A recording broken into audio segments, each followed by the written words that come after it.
little parts, word parts that we add on to the end of the words.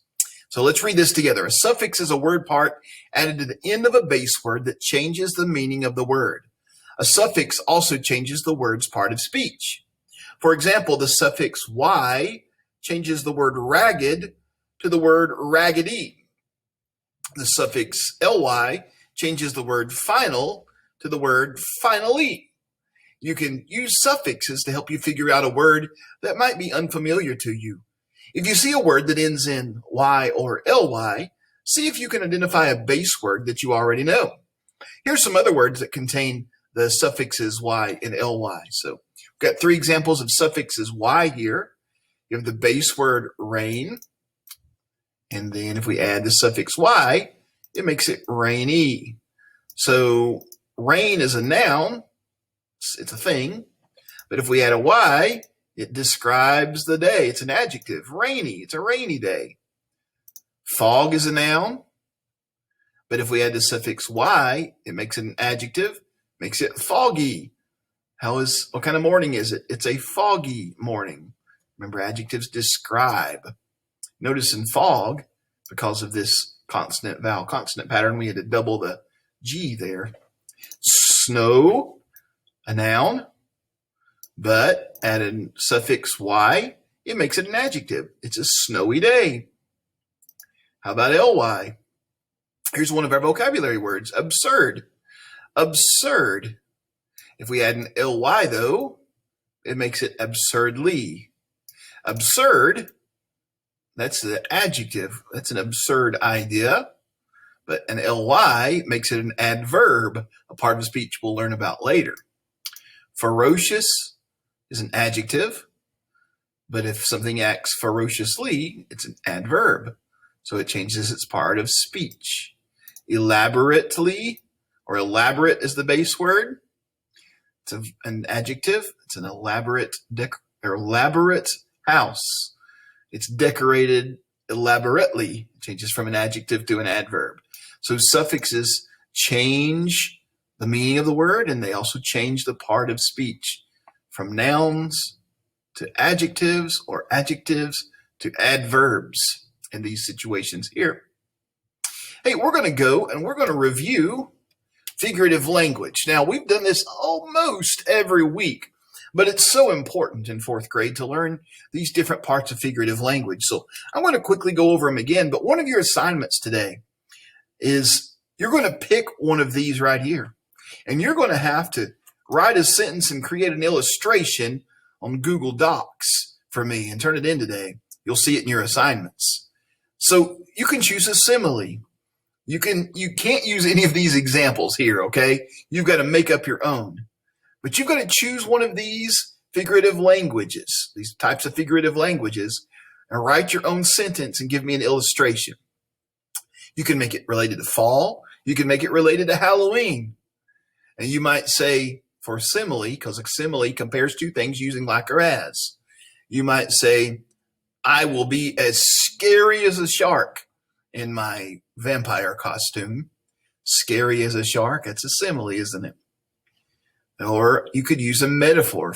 You could do a Halloween sentence. You could say, I am a terrifying vampire when I put my fake fangs in. Okay, so that's a metaphor. You're comparing yourself to a vampire. Personification. Okay, we might say something like this. Even my pillows got up and ran out of the room when they saw me in my scary costume. Personification gives human characteristics to an object like a pillow. Pillows can't get up and run, but personification gives them that characteristic. Alliteration, starting the sentence with the same sound. So, wow, let's see if I can do this. Halloween horrors howling at Halloween. I don't know, something like that. Starting with the same letter. You could probably come up with a better one than that for alliteration. But start most of the words of the sentence with the same letter. Okay, assonance, it's the middle sound of the word. The cat ran past. So a lot of short A's here. So maybe you could come up with an assonance sentence. Those are a bit harder, to be honest with you, for Halloween or fall or something like that. Sensory language. I'm sure you could come up with some pretty interesting ones for Halloween using sensory language. Your senses are what we've been talking about this unit. Touch, taste, smell, see, and hear. Let's see, can I come up with one about hearing?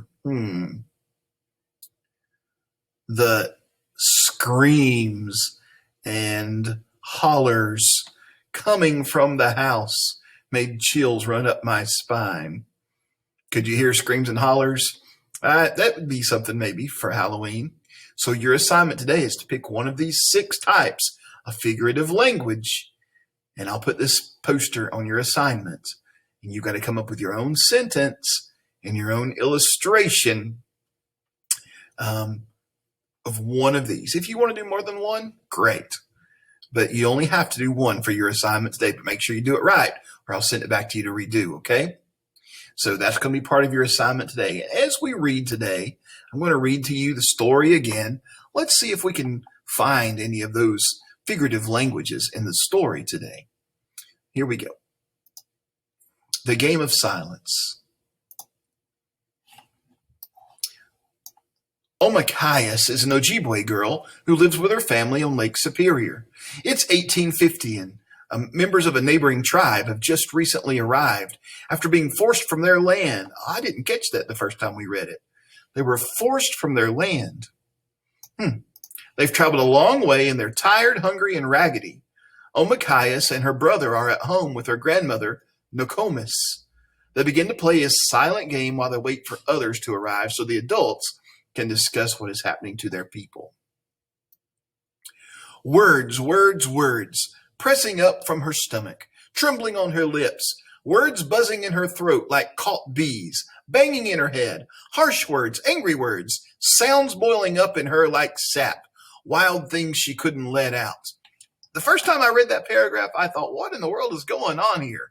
But now I know this, now that we've read this story, I know what this is all about. She's wanting to talk, but she can't because it's the game they're playing. Yow! A kick from her brother almost caused Omakayas to blurt an exclamation. No, Omakayas sealed her lips together in a firm line and glared at her brother with all the force pent up inside. If the fire from her eyes could scorch him, Pinch would be the first to yell out. Then he would lose the game of silence. But Pinch was used to receiving furious looks from his family. He knew just how to respond. First, he looked as innocently as Omakayas, as though he was ever innocent. He pretended he was unaware of the raging energy stuffed up inside his sister. Then, as Omakayas bored her eyes at him with increasing intensity, he lolled out his tongue and twisted his face into a deranged and awful mask. His features shifted into one ugly and absurd face after the next, until suddenly Omakayas just about, almost laughed. Just in time, she clapped her hand to her mouth, closed her eyes, concentrated. Yes, yeah. That means yes. She would be a stone, a senig, a pile of stones, each one harder and quieter than the next. She would be silent and more silent yet. And in spite of her annoying brother, she would win. She kept her eyes closed, put her forehead on her knees, thought, stone, stone, stone. I seen. Filled her mind with the sound of falling rain, which was easy.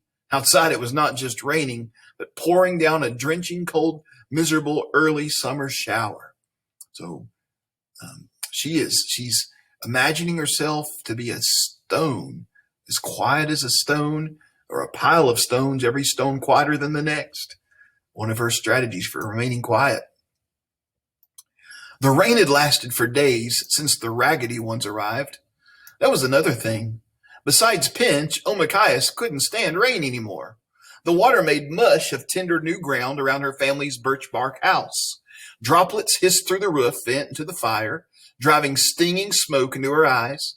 Everyone around her was affected. Nokomis's old bones ached, and she creaked like a tree every time she moved. The watery wind sent coughs racking through her mother's chest. It was too wet to play outside, and cold when it should have been warm. Worst of all, Omachias was stuck with Pinch. He nudged her. Omachias almost slugged him in return, but controlled herself. She'd had enough of him to last her whole life. She opened her eyes a fraction, then her eyes went wide in shock.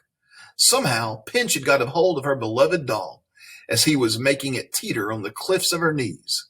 Omachias bit her lip so hard it hurt. Pinch walked her doll to the edge of his knees, then teasingly back. If only Mama was here. If only she would return. Nokomis concentrated on her work so hard it was impossible to distract her. Omachias pretended to shut her eyes again, but cleverly watched until just the right moment to snatch back her doll. She sighed as though she was falling asleep, and then, with a flash, she grabbed. Taken by surprise, Pinch couldn't react enough to hold on, and Omachias triumphantly clutched her doll. She stuck it down the neck of her dress. There, safe inside, she laughed, but she didn't make a single sound, not a chirp, not so much as a mouse's squeak. She was going to win the game of silence. She just knew it. Pinch was now poking little twigs into the fire in the center fire pit, watching them burn. Omachias tried not to notice him, but his head was so big and fuzzy. Pinch's hair sprang out with its own energy. Crafty eyes and his rough, round face calculated his sister's endurance. He was surely cooking up some mischief. Sure enough, Pinch drew the burning wand from the fire and laid it innocently next to her ankle, as though she didn't know that it would scorch her if she moved the slightest inch, and make her cry out first and instantly lose the game. She kicked it back at him. "Gego, Pinch," she nearly warned, but bit her lip. "Ia, ia, ia," he mouthed the taunt, making an impossibly irritating face that almost broke Omachias' discipline. Luckily, just at the second that Omachias decided to forfeit the game and to smash her little brother on the head with a big tin soup ladle, the visitors arrived. "They are here," said their grandmother. "You can quit the game until after we eat." "Aiga!" Omachias exploded with such a wild sound of rage that Nokomis jumped. Pinch retreated, unnerved by how sorely he'd tested his sister. Omachias breathed out in relief. These visitors were her friends and cousins, Twilight, Little Bee, and Two Strike Girl. And they had brought the boy she called in her mind the Angry One. Her cousins were her favorite friends, the ones she counted on. Twilight was much like her name, quiet and thoughtful. Twilight, I didn't say that sentence right. Twilight was much like her name, quiet and thoughtful. Little Bee was funny and bold. Two Strike was tough, and she could do anything a boy could do, usually better. Since her mother had died, she was wilder than ever. Even her father had not been able to handle Two Strike, and had left her with Auntie Muskrat. But Auntie Muskrat had no success in taming Two Strike. Sometimes she was so fierce that she outdid everyone. It was a challenge to play with her. The girls had learned to sew and bead together, gather berries, and help their mothers clean fish. They also learned early on how to tan hides, a task that Omachias despised. And now, too, her sister Angeline was home. Omachias grinned with satisfaction. Pinch was delightfully outnumbered by girls and would pout, creeping to his mama's side when she arrived and turning into a baby, hoping to be pampered with tidbits of meat and maple sugar. So, do you think he really turned into a baby? That's figurative language, isn't it? And I was thinking when she was thinking about she was a stone, when she said, "I'm a stone," that's a metaphor, isn't it? She was comparing herself to a stone. Okay. Now everyone, the children and their parents, squeezed into the lodge. They had made the lodge extra big that summer for visitors. For the first time, it was packed entirely full, but there was enough room for everyone. Even the Angry One found a space to sit. He glared from a little spot against the wall. Together they ate rich venison soup from the shallow birch bark macacoon they'd brought along with them. Two other men squeezed in, important men. Old Tallow entered, huge and rangy and smelling of wolf.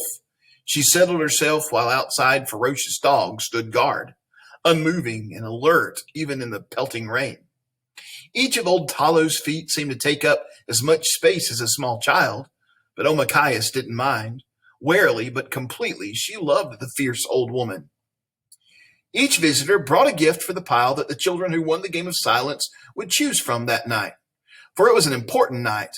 With the raggedy ones came serious doings, difficult questions, and impossible news. Great attention was needed. The grown-ups needed to counsel, think, absorb the facts without having to shush small children. The children could tell how important the meeting was from the degree to which their silence was required. The pile of treats was the best ever. There was a bag of marbles, some of actual glass, not just clay, a pair of narrow moccasins that Omikias thought just might fit her. It's the shoes. One doll elaborately dressed in a tiny set of breeches and a leather coat, a sharp knife, a deer knuckle game, 2 duck's bills of maple sugar tied together with split jack pine root, 6 red ribbons, a little roll of flowered cloth, 8 tiny bells, 1 small bow, and 6 arrows tipped with real brass points cut from a trade kettle. The arrows were fletched with the sharp black and yellow feathers of a bird that the island where they lived was named for, the golden-breasted woodpecker.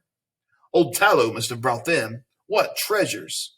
The children examined them breathlessly, each picking out one particular prize they meant to win. Little Bee, of course, wanted the doll. Two-Stripe Girl the bow and arrows. Pinch coveted the knife, but he was torn by greed for the maple sugar and the need for marbles to replace those he'd lost. The angry one did not deign to move from his spot or look at the gifts. No doubt he'd have no problem winning the game. As for Twilight, quiet and serene, she had no trouble playing the game, and she would be content with anything. Omikias wanted the ribbons, the bells, and the marbles too, but she settled on the moccasins because she had watched her grandmother make them so carefully. They were fancy, with velvet ankle cuffs, the tops beaded with flowers and little white sparkling vines, worth her silence. Now the grown-ups were ready to start talking. Nokomis sang the song of the game of silence 4 times, nearly catching Pinch at the end. She turned away from them too, absorbing in the talk. Omikias looked longingly at Twilight, and her cousin made a sad and frustrated face. With her favorite cousin so close and her annoying brother so near, it was difficult to play. If only they could talk. At first, the girls communicated by mouthing words and moving their eyes, but the temptation to laugh was too great. They turned away from each other unwillingly. Omikias listened to the rain, a solid drumming and hissing. Then she listened to the fire crackling and sighing. She watched the beautiful and changing glow of the coals. At some point, Omikias couldn't tell exactly when, her attention was caught by something her father said. And then she noticed that her cousin Twilight was also listening to the grown-ups' conversation. Soon, they all couldn't help but listen. They leaned forward, straining to hear every sound, almost forgetting to breathe. That night, for the first time, everybody got their prizes. Nobody lost the game of silence. For that night, they knew their threat of a much bigger loss. They would all fear to lose something huge, something so important that they never even knew never knew they had it in the first place. Who questions the earth, the ground beneath your feet? They'd always accepted it, always here, always solid. That something was home. So, I guess the ragged ones that came, who were moved away from their home was taken from them, have come and warned Omikias' family about these settlers coming to take the Indian land. What do you think about this story? I really like this story. It's got a unique ending, and it catches me off guard every time. But I really like the story. It's a good reminder for us of what it would have been like to be one of those Indians whose land was taken away. Something they didn't even know they owned. It's just was there. It was just the land. Yet it was something they were about to lose in this story. Okay. Well, now today you've got 2 things for me to do. On the next slide, you'll see a little lesson on linking verbs. Still working on verbs this week. So we'll find out what linking verbs are. Very similar to what we've been talking about. They're just not so much in action as they link one thing at the beginning of a sentence to something at the end of the sentence. You'll see that in the lesson today. And then also, I want you to go back and if you need to look at that figurative language poster again. It's on these slides, but also it will be on your assignment for today. You're going to create your own figurative language poster. The directions will be on the assignment. So go get to work and have a great morning.